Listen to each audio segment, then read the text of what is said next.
In 2013, Airbus was building their revolutionary A380 jumbo jet when they discovered a catastrophic issue. The electrical wiring systems designed in Germany wouldn't connect with the cabin infrastructure built in France.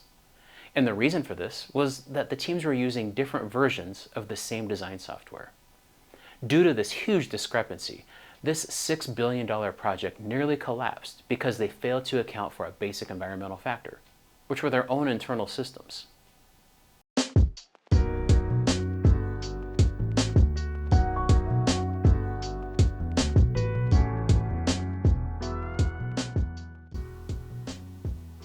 Hey, welcome back to your Project Pro. I'm Chris, and today we're exploring the invisible forces that can make or break your projects, the environment in which they operate in. The best project managers don't just manage tasks, they master the art of navigating complex ecosystems. Now, before we start, just know that this is going to be a bit of a longer video to where most of our videos are much shorter, but there's a lot of good information in here, so buckle up. So let's start just asking the question, what are environmental factors? Every project exists with two overlapping worlds of influence, external factors that you can't control and internal factors your organization creates. Together, these form what professionals call enterprise environmental factors, or EEFs, and organizational process assets, or OPAs. Now, EEFs are conditions that are not necessarily under the control of the project team, but they influence, constrain, and direct the project. Think of EEFs as the weather and the terrain on your project's journey. You can't change them, but understanding them lets you prepare appropriately and navigate successfully. Now, OPAs are the plans, processes, policies, procedures, and knowledge bases specific to your organization. These are the tools and accumulated wisdom that your company has developed over time. Think of OPAs as your organization's proprietary maps and guidebooks for your journey. So here's an example with Toyota. They launched their hydrogen fuel cell vehicle, the Mirai, and they had to navigate a complex environment. Externally, they faced uncertain government regulations around hydrogen infrastructure, consumer skepticism about a new technology, and volatile energy markets. Internally, they leveraged their manufacturing excellence, their quality control processes, and their hybrid vehicle experience. What's fascinating, though, is how they turned potential obstacles into advantages. They analyzed the government incentive programs across different markets to determine their launch timing. They leveraged their reputation for reliability to build consumer trust in this new technology, and they created partnerships with energy companies to address the infrastructure challenge. The project succeeded, not just because of good execution, but because they thoroughly understood both their external and their internal environments. This environmental awareness allowed them to be more flexible, allowed them to meet the stakeholders where they were and adapt their approach across different global markets. Let's take a look at external environmental factors. These are conditions outside of your organization that influence your project. And so some of these things are going to be like market and economic conditions, regulatory, legal environments, social, cultural, and political influences, and the technology landscape. Now, here's a great real-world example. Consider how Pfizer navigated the development of their COVID-19 vaccine during the pandemic. They faced extraordinary external pressures, unprecedented regulatory fast-tracking, global political attention, complex cold chain logistic requirements, and intense public scrutiny. Their project management approach had to account for all of these external factors simultaneously. They established special communication channels with regulatory agencies, built temperature-controlled supply chains, and created transparent communication strategies for the public. What's instructive in this is how they continuously scan their environment for changes. When new virus variants emerged, they quickly assessed the implications. When public hesitancy appeared in certain regions, they adapted their communication approach. They didn't just execute a static plan. They constantly adjusted based on their environmental awareness. This demonstrates how external factors aren't just background information, they're active forces that require ongoing monitoring and response. The project managers who thrive are those who develop an environmental radar that's constantly scanning for changes. Let's switch to our internal environmental factors. And within the organization, equally powerful forces shape your project's reality.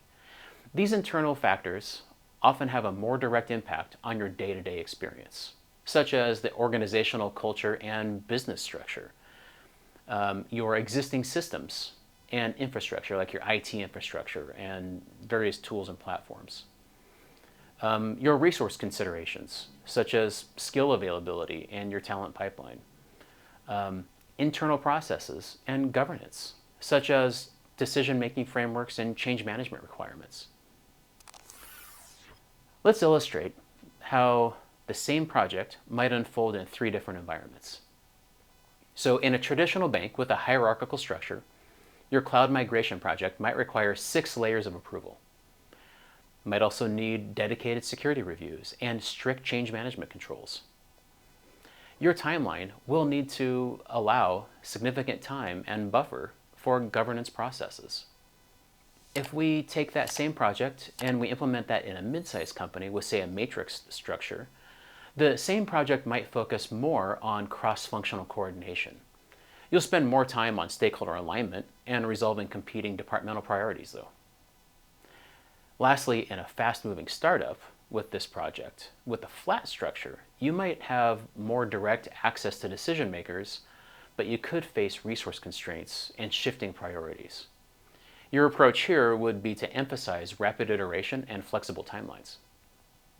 Let's take a look at the organizational process assets. So beyond environmental factors, organizations create their internal assets that shape our project work. These OPAs represent the accumulated knowledge and operational frameworks your organizations have developed. This could be like your formal processes and procedures, like how you do project management, your quality control and change management configurations, maybe even your risk management approaches. This could also be your knowledge management systems, like historical project data and best practices and lessons learned, even your training materials. You could also see this in governance and control mechanisms, such as the decision-making authorities and escalation paths, your reporting structures, even your performance measurement systems. These aren't just bureaucratic overhead, although they can be, but they're potentially valuable tools that can either accelerate or hinder your project depending on how well you understand and leverage them for your project. Let's take a look at another example. Let's look at Siemens. They are the global engineering conglomerate who leverages their organizational process assets. With over 300,000 employees across numerous industries and countries, they could easily become bureaucratically paralyzed. Instead, they've developed a sophisticated knowledge management system that allows project managers to quickly access lessons learned from similar projects worldwide. Before starting a new power plant in Thailand, they might review the case studies from comparable projects in Indonesia, Brazil, Egypt, even across Asia. Those standardized risk assessment templates don't just identify common risks, they'll also quantify them based on historical data and provide mitigation strategies. This means that project managers aren't just starting from scratch with each new initiative. What's particularly effective is how they've balanced standardization and flexibility. Core processes provide consistency across the organization while allowing for regional and industry-specific customization. This demonstrates that organizational process assets, when well designed, become enablers rather than obstacles. Okay, so that's a lot. So how do you actually apply all of this stuff about EEFs and OPAs in your day-to-day project work? Well, let's look at a practical framework that you can take with you. The first bit of it being the environmental asset and monitoring, where you'd conduct an environmental scan at your project initiation and create a mechanism for ongoing monitoring of key factors throughout the project. You might align specific team members to track different environmental areas and maybe establish triggers that indicate when an environmental change requires specific project management changes. And you could also schedule regular environmental review sessions. The second point is that you might want to set up a strategic response development plan. For each significant environmental factor, you might develop strategies like adapt, to modify your approach to work within those constraints; influence, where you attempt to shape certain factors where possible; leverage, where you use favorable factors to your advantage; and mitigate, to reduce the impact of negative factors. And then you'll document these strategies in your project management plan. The third being organizational asset optimization. You might inventory your available assets relevant to your project and evaluate which assets add value and which ones create unnecessary overhead. You could tailor standard processes to fit your specific project's needs. You could identify gaps where new assets might need to be created for your project. And then there's also stakeholder alignment. You could map out environmental factors and how they influence different stakeholders. You could help the stakeholders understand the impact of those environmental constraints, and you could even adjust your communication strategy based on your stakeholder perspectives and expectations. Here's a pro tip. Create an environmental response matrix at the start of every significant project. This is a powerful tool that, when used, will help simplify a lot of your work. You start by listing the top 5 external and internal factors that will most impact your work. For each factor, you want to document a few things: its current state and potential trend, your specific impact on project initiatives, your response strategy, whether it's adapt, influence, leverage, or mitigate, the owner responsible for monitoring this factor, and then any key indicators that would signal a significant change. The key with this then is to review this matrix in your steering committee meetings. And this practice can transform those challenging projects by making the invisible forces visible and actionable. The most powerful part is how this approach helps you meet people where they are at.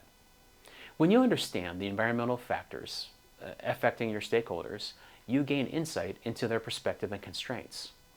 This awareness enables you to adapt your approach to better align with their realities rather than fighting against them. So you remember that Airbus example that we started with? After that painful lesson, they transformed their approach to environmental factors.